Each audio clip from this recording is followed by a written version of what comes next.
Hello everyone, today I'm going to show you how to use my free add-on for Unity. It won't help you to create complicated ecosystems like Vegetation Studio, but it will help you get started by implementing a few tools that I think the Unity terrain should have by default. So let's get started. Here I have a terrain. Here I have a terrain. I have a few trees, as you can see. So one is just a grass patch. Let me paint them for you. The grass patch. One is this tree, one is this tree, and one is a small flower. Okay, so that's just as an example. You can have as many different trees as you want. I also have a few details here, so without further ado, let's get started. First, you have to add the trees tool components. You'll see a few features. There's an initialize button. You don't need to press it. It's just in case there's some link that's lost. You can press it. It will say trees tool initialized, but for the most part you probably won't need it, hopefully. As you can see, there's an experimental features slot, which is not exactly for experimental features, but for features that don't work quite as well as I would like them to, and I will show them to you a bit later. Let's start with the details. Very simple, a few settings, but for the most part it's pretty self-explanatory. So let's say you want to fill some terrain textures, right? Everyone wants to do that, but we can't. Let's take this grass patch, choose the texture. Here they show a bit weird because I'm using CTS, which uses the alpha to store some data, so yeah, there's some gray weirdness, but if you don't use CTS, it will appear just as it does in your Unity terrain. So here I know the first one is grass patch. Let's choose the density and just spawn, and here you go. The whole texture has been covered with this grass patch. It's easy, no nonsense, just does what it says. If you want to add it on multiple textures, you can just pick one, spawn on texture, and it will additively add them. If you want to change the density afterwards, you can just pick the density here and click on set density. Another interesting setting is the Adolecurity. So basically what it does is it goes through every patch of the terrain and it destroys some of them based on the probability here. So the bigger this number, the more patches will get removed. Let's leave it at half for now and just Adolecurity. And as you can see, it gives it a bit more of a patchy and a scarcer look, and you can do that just as many times as you want. You have one undo button only, right? So it's just going to change between the last two settings you've made. But it's so easy, you can just easily clean the detail and add it back on the textures. It's very, very easy, very quick. Another setting is the expand mask. So let me show you. If I just spawn on texture, it's going to be right on the limits. If I expand the mask a bit more, it's going to go a bit over the other textures. And same in the other way, it's going to, leave a little space. Okay? The last setting for the details is the Perlin noise. So let me clean the detail very quickly. Okay. And then you can use Perlin noise. So you probably know what it is. If I just spawn it right now, here you go. That's Perlin noise. So it can help to create an organic look, although it does look a bit fake, when looked from afar. So you have control over the seed, over the bias. So let me show you. If I add some bias, here you go. It's going to remove some grass. And on the other hand, if I lessen the bias, you're going to have less balls, right? So one way I would make terrains would be just set the bias like maybe -0.2, spawn on texture, alright, then choose another type of grass, let's say this one, you invert the mask and you can just spawn it in texture, and here you go, you got a few patches of this kind of grass. Right now it's very apparent, so you might want to choose two textures that look a bit more like each other, but it can help to create some organic looks. And right now, you know what? Let's add some flowers. Let's change the seed. Here you go. pattern scale, and flowers. No, that was too much density for flowers, so let's put it to 4. Here you go. And then to make it a bit more natural, I would probably add some linearity. Okay. And here you go, you have nice little hills. That's for the details. Details work pretty nicely, so there's no experimental features here. Let's go to the trees now. Trees work as expected, probably. So the way it works is you choose a texture, just like the details. Then you choose a slope if you want to. So let's say I only want my grass to spawn on, slopes that are pretty flat. Let's say less than 15 degrees, okay? Then I have to choose the tree index. Sadly, there's no image for the tree index, so you have to know which tree you're referring to. So that's 0, 1, 2, 3, etc. So 0, density, don't go too high at first, just try it and see how it works. Let's just try it right now. Okay, here we go. So here I forgot to check use texture and use slope, so it just went everywhere, right? So let's undo that, and let's check use texture, so only on the grass texture, and use slope, so it's only on the flat terrain. And here you go. Okay, if you think that's not dense enough, easy, undo, higher density, spawn, here you go. So that was the main reason why I made this tool. It's because it was very hard to manually place, grass all over terrain. So now it's pretty easy. Let's check the settings a bit. So you have spawn density is pretty obvious. You have pattern noise just as the details. I won't go into that. You have position randomness and size randomness. So to show you how this works, I'll just put them both on 0.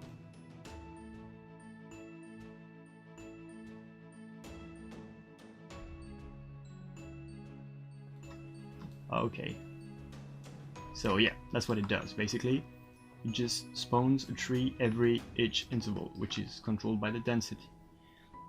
But what you probably want is to have something that looks a bit more random. So you can just choose some size randomness, hit randomize size, and then here you go, it's a bit more organic. And if you want to randomize the position, just the same, here you go, and now that's a forest.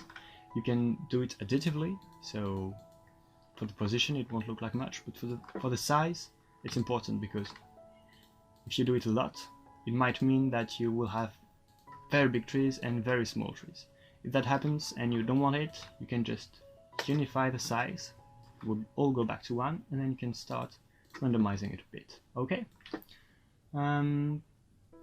Let's just clean all the trees.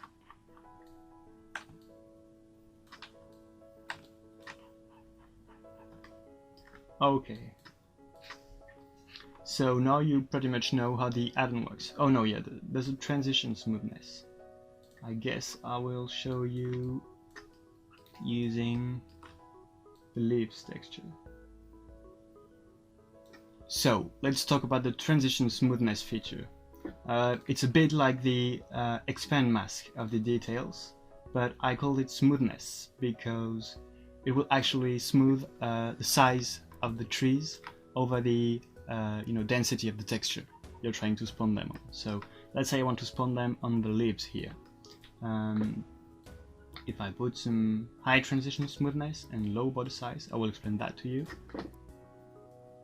Here you go. So you'll have very small trees where there's a bit of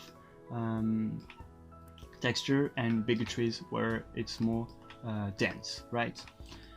So it's a bit weird for trees, but this feature is mainly thought for grass, right? Because it becomes smaller as you leave the area, I guess. That's my thinking. So body size is the minimum size of the tree when it's smaller. So if you set it to 1, there won't be any smoothness. If you set it to 0, the tree's size can go down to 0. So I'd probably leave it like around 0.45 if I'm doing grass, and just leave it at 1 if I'm doing trees, or maybe a bit smaller if you want small trees near the edge of the mask. Yeah, that's about it for the main features. Now there are some experimental features. So I mark them as experimental because they can be a bit slow if you have a lot of trees. So first of all, on the settings of the spawning, you have slope and texture, so these are pretty fast, but use height is a bit more slow. But use height is just what you think. So if you want to spawn trees only above a certain height, you just remove the lower value, so that's 0 and that's 1. It will only spawn trees above this value. The reason why this is pretty slow is because to use the height, I actually have to spawn the trees once in the terrain and then check the heights and remove them if they're in the wrong height. So it's a bit slow, and I wouldn't recommend using it if you're going to add something like 100,000 trees, because it's going to take a while, and Unity freezes while you're doing it, so you might have to force quit if you do something reckless with this setting. Same thing is the remove feature. So basically it uses the same settings as the spawn features, but it removes based on them, right? So let's say I want to remove the trees that are on this terrain layer, right? So I just select it, it's this one. I have to be sure that my transition smoothness is set accordingly, so not too high, otherwise it will leave them even if they're on the texture. So somewhere like this, and just remove. Yeah, as you can see, it's pretty fast right now because it took less than 1 second, but that's only 40 trees. So if you have a lot of trees, it can take a while. Let's remove trees from the slope then, right? So let's say, let's say we only want trees on a certain slope. So yeah, let's say I want trees only above 20. I'll just choose the slope on which I want the trees to be destroyed and remove. So yeah, as you can see, this is taking already a bit more time, but it's still okay with this few trees. And here you only have trees on slopes, which I don't know why you would want that, but maybe you would. And same thing for the height. You know what, let's show you, because there's something important about height. It's that this is 0, so basically it's sea level, and this is the maximum height that the terrain can go to, which you probably won't reach, right? So if you set this like halfway and think it's going to cut all the trees that are above that, you're going to be wrong, right? It won't remove anything. So you have to try, and that's still too high because my mountains are not very high, okay? And here you go. No, that's about the limits. And another feature that can be a bit slow is the decimate feature, which basically allows you to reduce the density of the trees. So decimate percentage, so if you go to 100, it will remove every tree, and if you go to 50, well, every 2 trees it will remove 1, okay? So those are the main features, and actually all the features of my assets. Yeah, just one more thing I'm going to show you real quick. Let's decimate everything. If I spawn some tree on this texture, let's make it a bit more dense.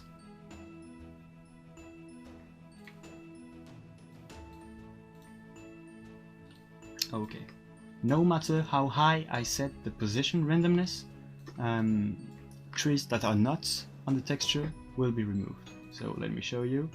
Very high position randomness, spawn. They're all on the texture, right? Because it randomizes the position and then it removes the trees that don't have to be there. So that's interesting if you want a lot of random position, but you don't want them to go beyond the texture.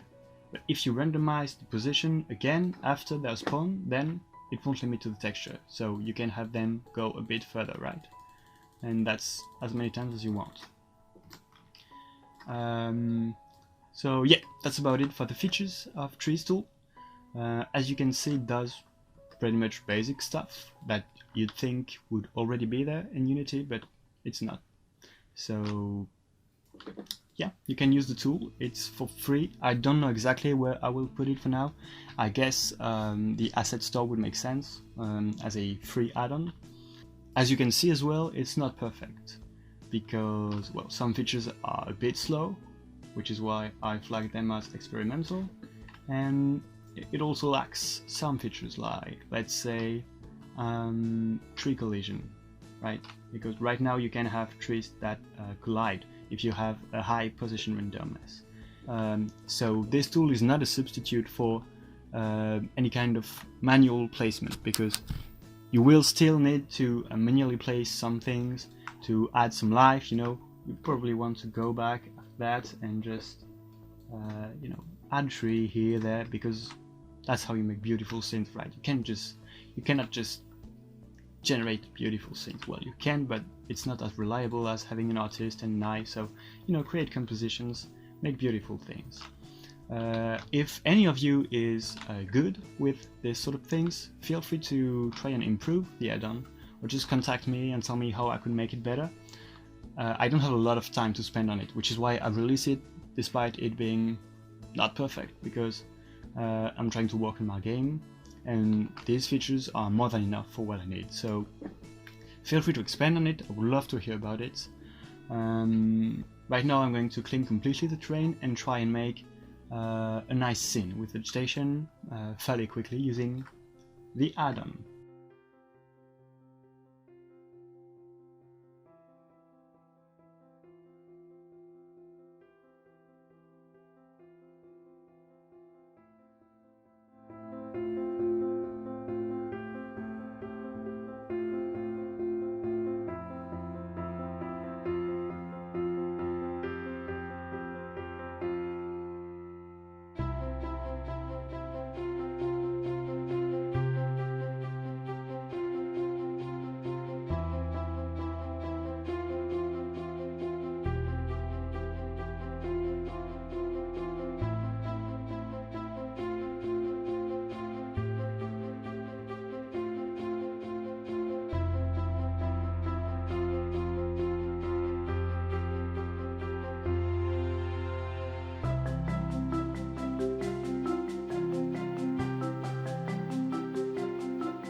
There's some problems with the grass shader because I'm just trying some stuff, so ignore it now.